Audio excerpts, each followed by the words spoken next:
Olá, hoje nós vamos continuar nosso estudo do livro de Romanos e vamos hoje estudar o capítulo 2 e o capítulo 3, né? Porque o capítulo 2 é bem pequenininho, né? E o capítulo 3. Então, mas antes de mais nada, irmãos, vamos orar, vamos pedir que o Espírito Santo de Deus fale aos nossos corações, né?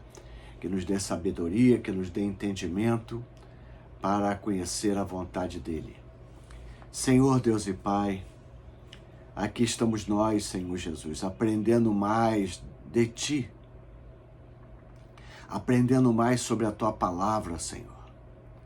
Ô Espírito Santo de Deus, revela-nos a Tua vontade, revela-nos a vontade do Pai, mostra-nos, meu Pai, ô Senhor Jesus, o Teu conhecimento a nós, Senhor. Senhor, que cada pessoa que assistir esse vídeo, meu Pai, seja iluminada pelo Teu Espírito Santo.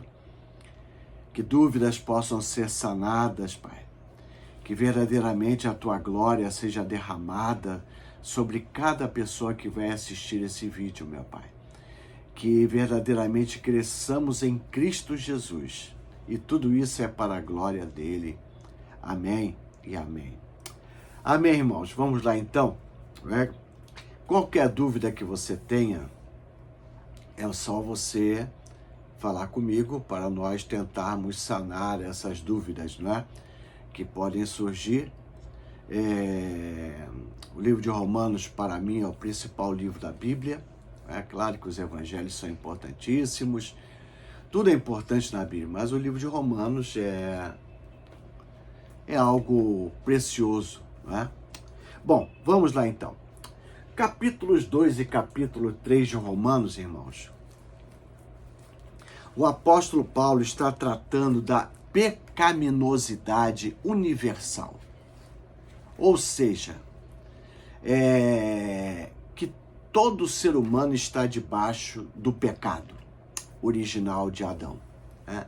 Nós vemos lá no capítulo 1, que nós já estudamos, que o ser humano é indesculpável por não reconhecer a Deus. E Deus entregou, então, como punição, o ser humano à sua própria vontade. Deus retirou os seus freios do ser humano e nós vemos toda essa sorte de maldades acontecendo, né?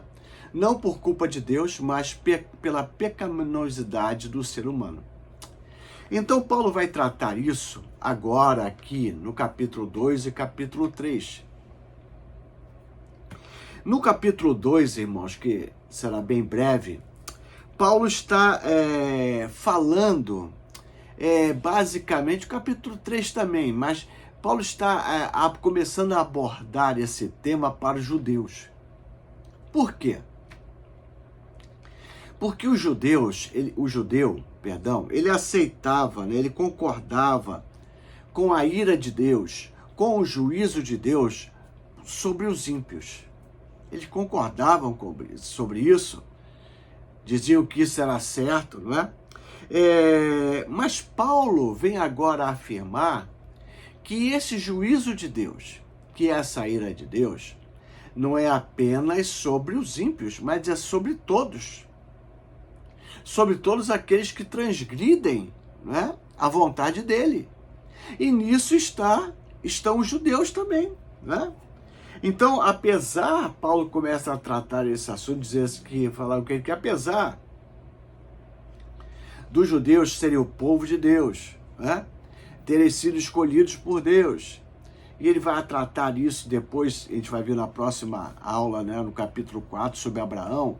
Apesar de serem descendentes de Abraão, né, toda essa sorte de coisas, né, por eles não cumprirem a lei de Deus, né, e só utilizar essa lei para apontar o dedo para os outros, eles também estão debaixo de juízo de Deus. Eles também estão debaixo da ira de Deus. Esse sempre foi o foco de Jesus contra os fariseus, os saduceus. Porque eles eram mestres em querer tirar o cisco do olho do vizinho, mas não tiravam a trave do seu olho. Então, as mais duras críticas de Jesus aos religiosos da época é que eles eram, né, sepulcros caiados, bonitinhos por fora, mas podres por dentro, né? Eles eram hipócritas, porque eles falavam uma coisa e não cumpriam aquilo que ele falava. Então, Paulo começa a tratar esse assunto aqui no capítulo 2. Então, vamos ler aqui capítulo 2 de Romanos. Deixa eu abrir aqui. Capítulo 2 de Romanos. O apóstolo fala assim, né? Portanto, você que julga os outros é indesculpável, pois está condenando a si mesmo naquilo que julga, visto que você julga, pratica as mesmas coisas. Ou seja, você não é que... aí as pessoas se enganam, né? Nós não devemos julgar ninguém, né? A pessoa está no pecado, nós não devemos julgar. Jesus falou para a gente não julgar. Não, Jesus não falou isso. Jesus falou exatamente isso aqui. O julgamento hipócrita. Eu julgar uma pessoa e eu estou fazendo aquilo que eu estou julgando naquela pessoa. É isso que Jesus falou que não pode. Mas nós julgarmos o pecado, não só podemos, como devemos. Como podemos, como devemos. Então, Paulo continua aqui, versículo 17 do capítulo 2. Ora, você leva o nome de judeu, apoia-se na lei e orgulha-se de Deus. Você conhece a vontade de Deus e aprova o que é superior, porque é instruído na lei. Você está convencido de que é guia de cegos, luz para os que estão em trevas, instrutor de insensatos, mestre de crianças, porque tem na lei a expressão do conhecimento e da verdade. E então, pergunta Paulo, você que ensina aos outros não ensina a si mesmo? Você que prega contra o furto, você furta? Você que diz que não se deve adulterar, você adultera? Você que detesta ídolos, rouba-lhes os templos? Você que se orgulha da lei, desonra a Deus, desobedecendo a lei? Pois, como está escrito, o nome de Deus é blasfemado entre os gentios por causa de vocês. Então, Paulo está tratando esse assunto. Olha, o juízo de Deus é sobre toda a humanidade, né, que não guarda os preceitos de Deus. E sobre vocês também, judeus. Porque vocês conhecem a lei, vocês conhecem a Deus, né, mas vocês não cumprem a lei, vocês não obedecem a Deus nem nada. E ele diz, por isso, o nome de Deus é blasfemado entre os gentios, por causa de vocês.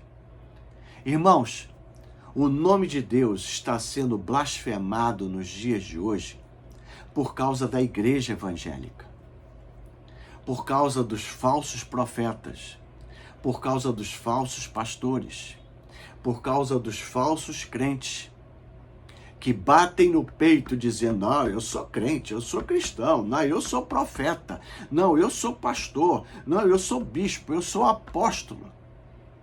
E fazem as mesmas coisas erradas que as pessoas sem Cristo fazem, e às vezes o fazem pior. E as pessoas estão olhando, o mundo está olhando. O mundo está olhando. E o mundo fala, eu não quero isso. Para que eu vou à igreja? Para que eu vou perder meu domingo?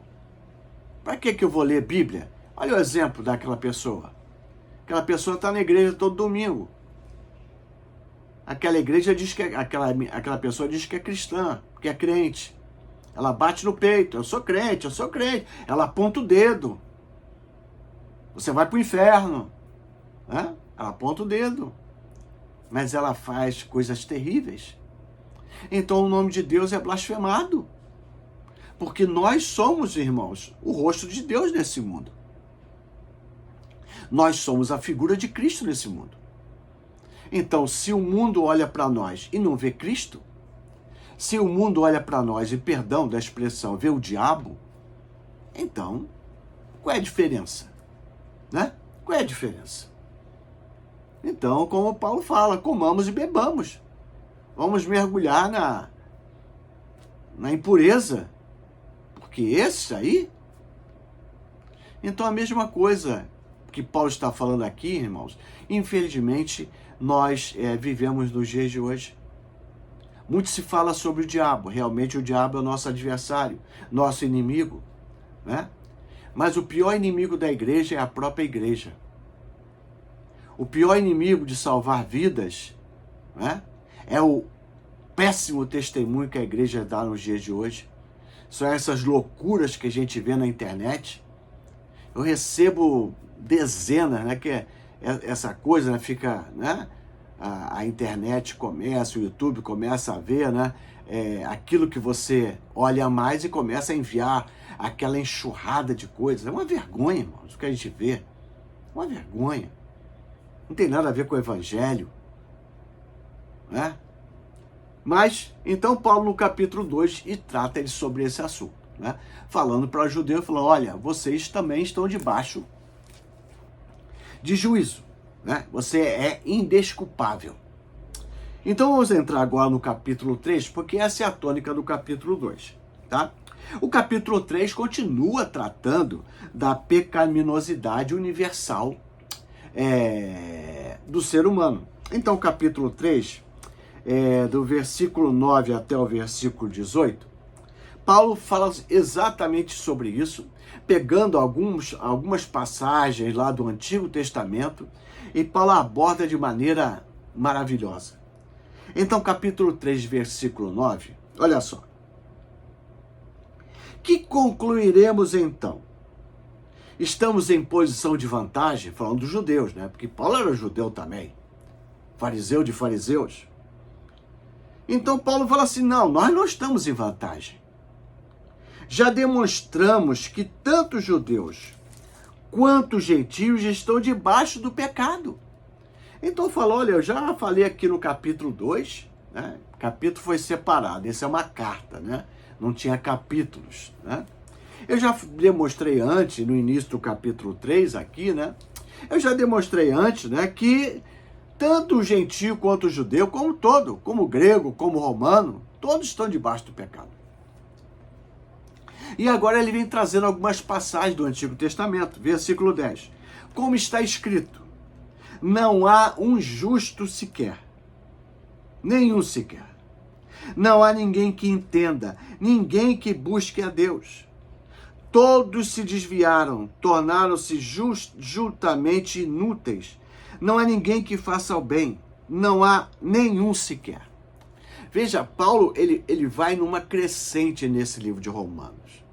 Ele vai abordando certos temas até que ele chega lá no capítulo 8, capítulo 9, capítulo 10, né? Falando sobre a eleição, sobre a predestinação, que é o ápice dessa epístola, né? De Romanos. Então ele vai trabalhando esse assunto de maneira muito didática, para que as pessoas possam entender lá na frente a eleição, a predestinação, né?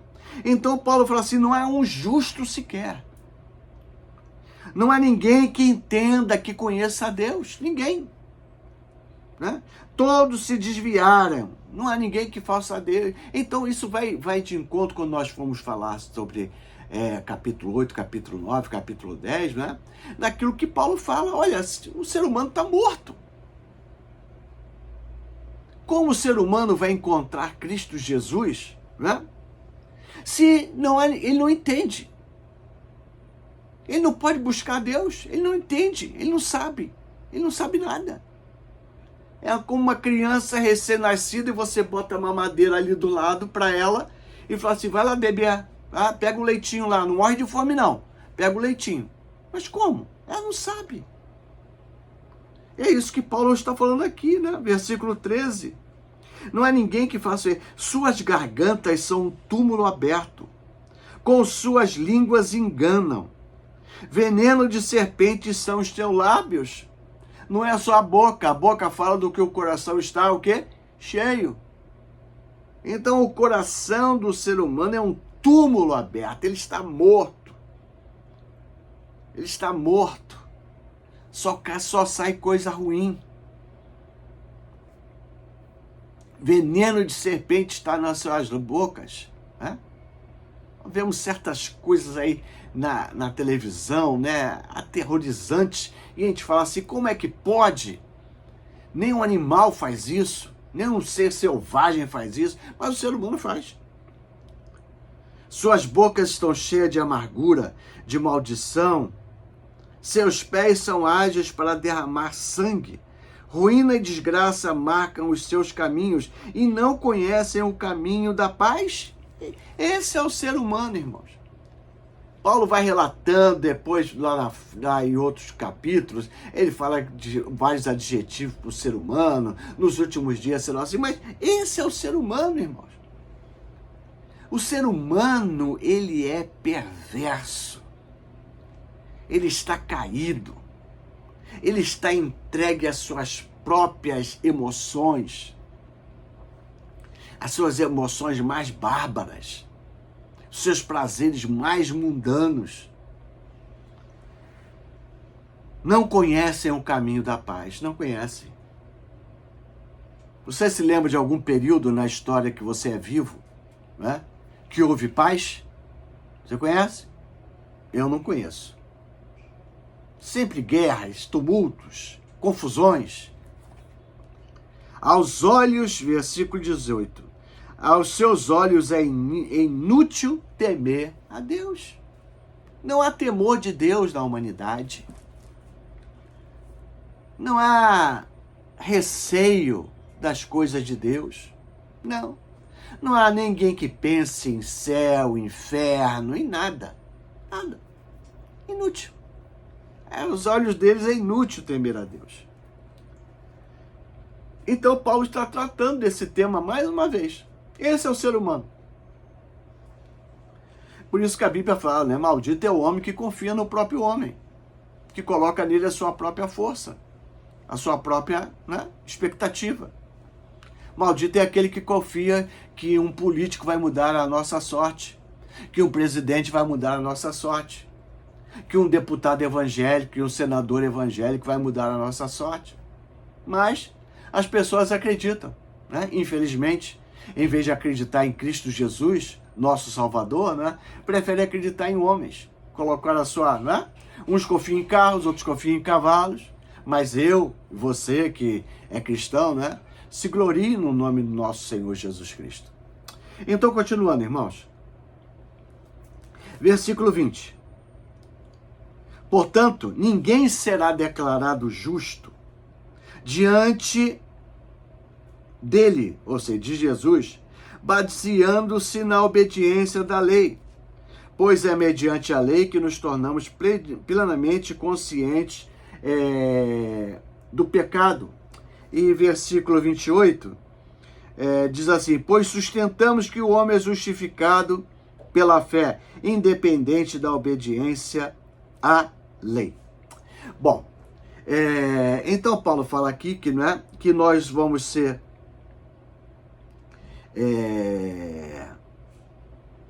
cadê? Ninguém é declarado justo baseado na obediência da lei, pois é mediante a lei que nos tornamos plenamente conscientes do pecado. E no versículo 28 diz que nós que o homem é justificado somente pela fé, independente da obediência à lei. Isso é um texto principal de Lutero, né, na Reforma. Bom, aqui eu vou parar, e esse parênteses aqui que eu vou abrir aqui agora vai servir até mais para frente para outros assuntos que essa carta vai tratar. Você já deve ter ouvido falar, não é? Isso aí é comum, né? E que nós estamos debaixo da graça, né? E não temos mais que obedecer à lei. Que a lei foi cancelada na cruz com Jesus Cristo, né? Que a lei é coisa do Antigo Testamento. Isso é uma grande falta de conhecimento das Escrituras, ou então má fé, né? E eu creio que grande parte é má fé, né? Irmãos, a reforma protestante, de onde nós todos viemos, todos os evangélicos vieram da reforma protestante. Se não veio da reforma protestante, então é católico, né? Então, todos nós viemos da reforma protestante. Então, a reforma protestante, irmãos, de onde nós viemos, né? Ela foi fundada sobre a graça. Esses são os pilares.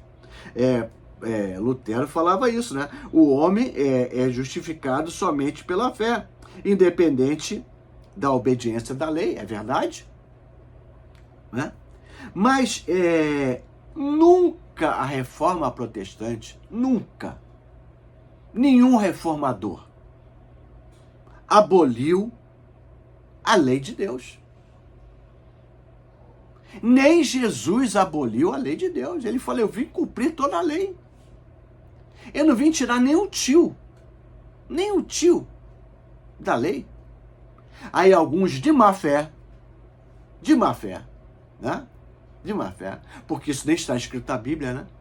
Fala, não, isso Jesus está falando, isso é para ele. Ele veio cumprir a lei para que nós não precisássemos mais estar debaixo da lei, e distorcem tudo aquilo que aqui está em Romanos, né? Então, de maneira nenhuma, irmãos, nenhum reformador, seja Lutero, seja Zwinglio, seja Calvino, né? Seja Menos, seja qualquer um dos reformadores, né? Mesmo os arminianos, Armínio Jacó, mesmo ele não havia abolido a lei, de maneira nenhuma. Ele foi contra a forma do livre-arbítrio, da forma onde se encaixa a eleição, que a predestinação, na realidade, é um pré-conhecimento, mas ele também não aboliu. Veja os estudos de Armínio e dos remonstrantes, que eram os discípulos de Armínio. Nenhum deles aboliu a lei. Mas isso cai bem, não cai não? Cai bem. Amém. Então, irmãos, Calvino dizia, né, que a lei tinha 3 propósitos. E eu vou falar sobre esse pensamento de Calvino, que é muito importante para todos nós, né? O primeiro propósito da lei, né, Calvino dizia que era ser um espelho para nós.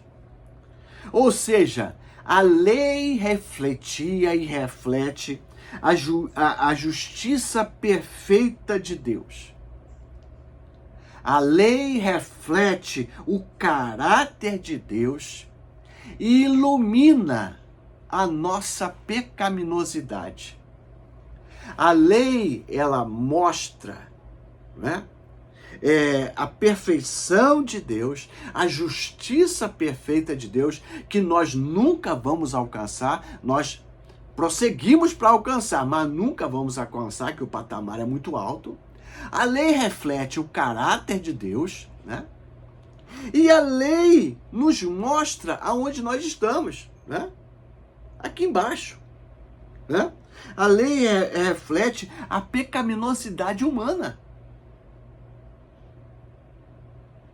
E falando sobre um outro patriarca fundamental para a reforma e para nós cristãos, né, que é Agostinho de Hipona, né? Agostinho dizia que a lei mostra a nossa fraqueza. A lei mostra que nós não conseguimos obedecer à lei. Esse é o problema. Ninguém pode ser salvo, é isso que Jesus falava, é isso que Paulo fala aqui. O judeu não podia ser salvo pela obediência à lei, porque o padrão da lei é aqui em cima. Elevadíssimo. Elevadíssimo. E nós estamos aqui. Então, Paulo diz, Jesus também fala que nós nunca podemos ser salvos obedecendo à lei, porque nós vamos transgredir a lei em algum ponto. E quem transgride a lei num ponto, não é, já é culpado por não obedecer à lei. Então, não adulterarás, eu não adultério. Ah, pastor, eu não adultero. Amém, glória a Deus. Aí vem o outro, não cobiçarás. Você nunca cobiçou alguma coisa? Não estou falando cobiça no sentido até sexual, não. Cobiçar alguma coisa? O carro do vizinho, na coisa, né? Não darás falso testemunho. Quer dizer, quando você falha em algo da lei, você falhou na lei toda. Entende? Então é isso que Agostinho está falando, que a lei nos mostra a nossa fraqueza, que nós não conseguimos obedecê-la. E por isso nós precisamos da ajuda de alguém. Quem é esse alguém? Aquele que é perfeito, é Jesus Cristo. Nós precisamos da ajuda de Cristo, que é a nossa força, que é a nossa fortaleza, é o nosso socorro para que nós possamos, obedecer à lei. Aleluia. Porque sozinhos nós não podemos.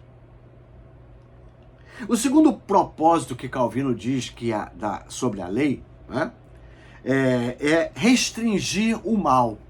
O que é isso, pastor? Restringir o mal. Veja, a lei não tem poder para mudar o coração. O coração só é mudado por uma obra divina, pela obra do Espírito Santo. Ele tira o coração de pedra e coloca um coração de carne no lugar, como diz lá em Ezequiel. É a obra de Deus, a salvação é uma obra divina, não é obra do ser humano. Então a lei não tem poder para mudar o coração do homem, mas a lei impõe castigos. É só você ler lá Deuteronômio. A lei impõe castigos e esses castigos protegem o justo do injusto. Esse é o objetivo da lei, Proteger aquele que faz as coisas corretas daquele que não faz as coisas corretas. E há várias sanções, e algumas severíssimas, lá no Antigo Testamento. Você sabe disso. Então, irmãos, isso deveria acontecer nos dias de hoje com as nossas leis jurídicas, as nossas leis penais. Se as nossas leis fossem rígidas para com os maus, para com os bandidos, para com aqueles que praticam a injustiça, o justo viveria melhor. Mas como no Brasil a lei é toda frouxa, diferente, por exemplo, de outros países. Tem países aí muçulmanos, não sei se agora me está falhando a memória, acho que é a Indonésia, que já pegaram alguns surfistas, alguma coisa, entrando com cocaína, coisa assim, e eles descobriram e a pessoa foi condenada à morte. Já teve até brasileiro sendo executado. Não tem apelação. Não tem apelação, é a lei. Então, entrou com droga no país, foi descoberto, é condenado à morte. Você acredita que tem muito consumo de cocaína nesse país? Eu acho que é a Indonésia. Se não for, me perdoe a Indonésia. Você acha que tem muito consumo? Eu tenho certeza que não. E alguns países árabes, se você é pego roubando, furtando alguma coisa, te decepa a mão. Você acredita que tem muita gente furtando as coisas em determinados países assim? Você acredita? Claro que não, meu irmão? Claro que não. Não é verdade? A lei falava que o adultério a sentença era apedrejamento. Você acha que tinha muito adultério na época do Antigo Testamento? Eu acho que não, Porque, irmão, se a gente tivesse leis rígidas, a pessoa não mataria aí como mata hoje, não faria as coisas como faz hoje, mas... Então a lei, em segundo lugar, ela restringe o mal. Ela restringe o mal. E, em terceiro lugar, a lei nos mostra qual é a vontade de Deus. A lei nos mostra o que é agradável a Deus. O Filho de Deus deve se agradar em fazer a vontade de Deus, já que nós temos o Espírito de Deus em nós. Então, irmãos, Jesus falou certa vez, se vocês me amam, vocês vão obedecer os meus mandamentos. E ele diz ao contrário. Por que vocês me dizem que me amam e se vocês não obedecem àquilo que eu falo? Amamos? Não, não amamos. Mentira é coisa que sai da boca. Porque se a gente ama a Deus, se a gente sabe que Deus morreu por nós, se a gente sabe que Jesus é o nosso Senhor e Salvador, se a gente sabe que isso é que agrada a Ele e não aquilo, e nós fazemos aquilo, nós não amamos essa pessoa. Não amamos. Se você diz que ama a sua esposa, se você diz que ama o seu marido, está adulterando sempre, você não ama a sua esposa, você não ama o seu marido. É mentira. Isso é mentira. Isso é uma mentira deslavada do mundo. Você ama. Quem ama protege. Quem ama guarda. Quem ama obedece. Então é isso que Jesus falou. Vocês me amam, então vocês vão obedecer os meus mandamentos, né?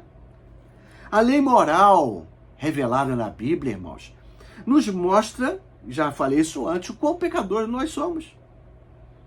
Nós somos justificados, irmãos, não pela obediência a Deus, mas nós somos justificados daqui a pouco. Eu vou estar falando aqui sobre a justificação, eu estou me adiantando um pouquinho, né? Nós não somos salvos porque nós obedecemos a lei. Nós não somos justificados, daqui a pouco você vai entender, né? Porque nós obedecemos a lei, mas nós somos salvos para obedecermos a lei. Amar a Cristo, irmãos, significa, né, guardar os seus mandamentos. Amar a Cristo significa guardar a lei, porque os mandamentos dele são a lei. Então, irmãos,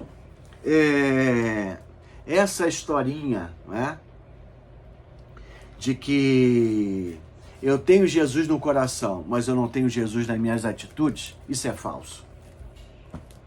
É falso. Né? Aquele que diz que é crente e anda na prática do pecado é mentiroso. Não é salvo. Né? Amar a Cristo é guardar os mandamentos dele. É tentar pela graça. Vamos pecar? Claro que vamos. Vamos errar? Claro que vamos. Paulo está falando sobre isso aqui. Mas com a ajuda de Cristo, nós vamos caminhando. Nós vamos melhorando. E agora entrando nessa parte da justificação, irmãos, capítulo 3, versículo 21 a 26, diz assim: Mas agora se manifestou uma justiça que provém de Deus, independente da lei, da qual testemunham a lei e os profetas. Justiça de Deus, mediante a fé em Cristo Jesus. Para todos os que creem, não há distinção, pois todos pecaram e sendo justificados gratuitamente por sua graça, por meio da redenção que há em Cristo Jesus. Deus o ofereceu como sacrifício para propiciação, mediante a fé, pelo seu sangue, demonstrando a sua justiça. Em sua tolerância, havendo deixado impunes os pecados anteriormente cometidos. Mas no presente demonstrou a sua justiça, a fim de ser justo e justificador daquele que tem a fé em Jesus Cristo. Aleluia. O que é a justificação? Que a Bíblia diz aqui, né? Que nós fomos justificados gratuitamente pela sua graça, porque nós não conseguíamos obedecer à lei de Deus. O que é a justificação, irmãos? Justificar, ser justificado, é o oposto de ser condenado. Nós estávamos condenados à perdição eterna. Por quê? Porque nós não obedecíamos à lei de Deus e nem poderíamos obedecer. Porque pecamos. E volta mais uma vez aqui. Paulo diz, todos pecaram, todos estão destituídos da glória de Deus. Mas somos justificados gratuitamente pela sua graça. Ou seja, nós estamos afastados, irmãos, da glória de Deus. Mais uma vez, Paulo está falando sobre isso. Nós estamos afastados, o ser humano está afastado da glória de Deus. Então, irmãos, Deus enviou Jesus Cristo ao mundo para ele morrer e depois ressuscitar, né? Para ele cumprir toda a lei, porque Jesus foi o único ser humano, né, que cumpriu toda a lei. Por quê? Porque Jesus não tinha pecado nele. Jesus veio obedecer a Deus. Então ele cumpriu toda a lei de Deus. E a morte de Jesus na cruz do Calvário, irmãos, representou o julgamento de Deus sobre nós. Ou seja, irmãos, é o que diz aqui o versículo 25, né? Que eu já li aqui. Deus o ofereceu como sacrifício para propiciação, mediante a fé pelo seu sangue, demonstrando a sua justiça. Ou seja, sacrifício para propiciação. Esse termo no original, sacrifício para propiciação, né, significa um sacrifício que aplaca a justa ira de Deus.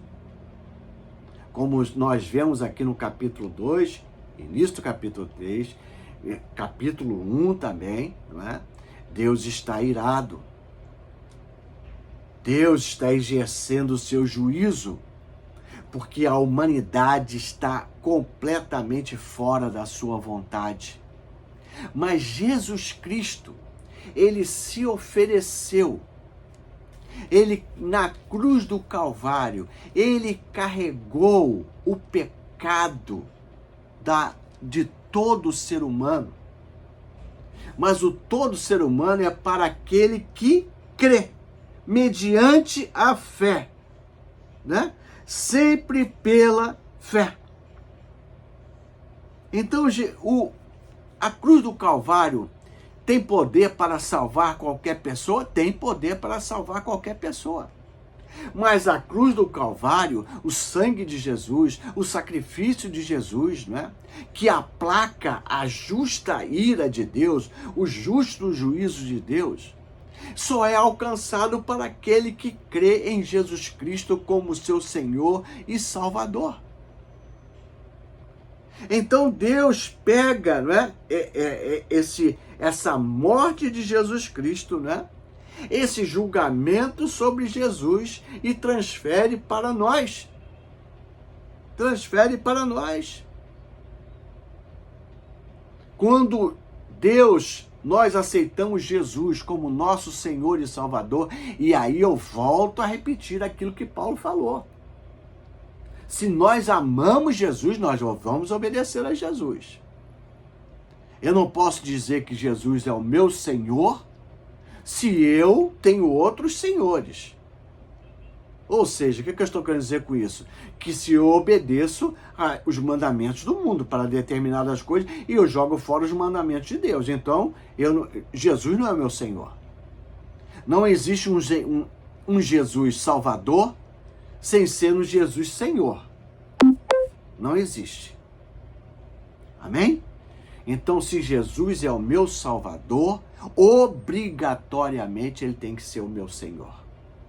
E se o Jesus é meu Salvador, obrigatoriamente eu tenho prazer, e Paulo fala isso mais à frente, eu tenho prazer na lei de Deus.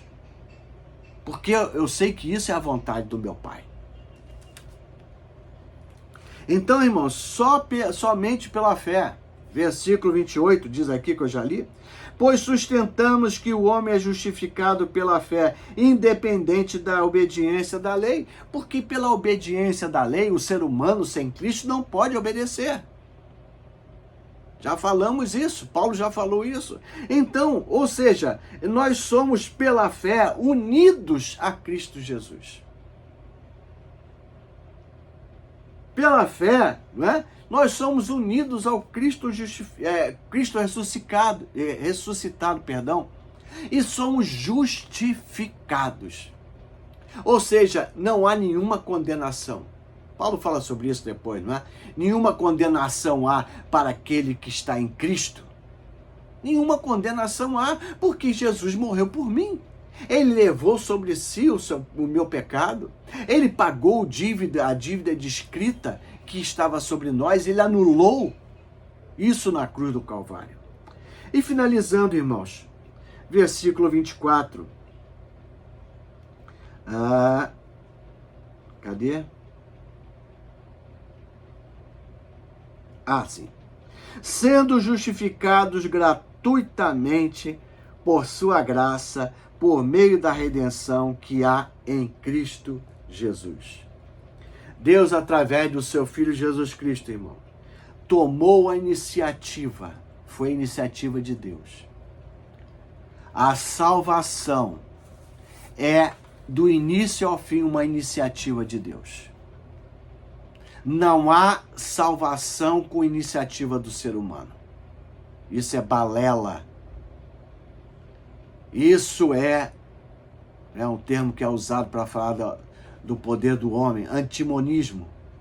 É o poder no homem. Então, irmãos, só através de Jesus Cristo, só através da graça. Graça é favor imerecido. Não é porque nós somos bonzinhos, éramos bonzinhos, bonitinhos, não.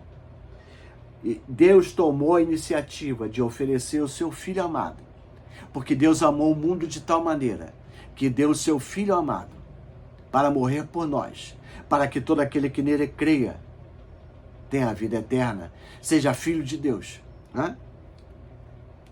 Então, a salvação é a obra da misericórdia de Deus, é a obra da graça de Deus, irmãos. Então é isso que Paulo está falando aqui no capítulo 2 e capítulo 3. Que coisa maravilhosa, né, irmãos? Quando a gente sabe essas coisas, quando isso entra no nosso coração, quando isso é arraigado no nosso coração, irmãos, sinceramente, irmãos, a gente erra, a gente falha. Mas dá para entender alguém que diz que é crente e está na prática deliberada do pecado? Depois de saber essas coisas? Eu acho que não, querido. Eu acho que não. Eu acho que não. Eu acho que a pessoa, que verdadeiramente é salva, ela ama a Deus acima de todas as coisas, porque ela sabe que ela foi salva pela graça. Ela sabe que foi uma obra divina na sua vida. E ela tem uma gratidão eterna. E Jesus passa a ser tudo na sua vida. Amém? Então que Jesus abençoe você, que você possa meditar, ler com calma o capítulo 2 e capítulo 3. E qualquer dúvida, é só você, se você não é da nossa igreja, você entra no nosso canal aí e pode mandar uma mensagem que nós vamos tirar a sua dúvida, tá? Que Jesus abençoe você abundantemente. Tchau, tchau. Fique com Deus.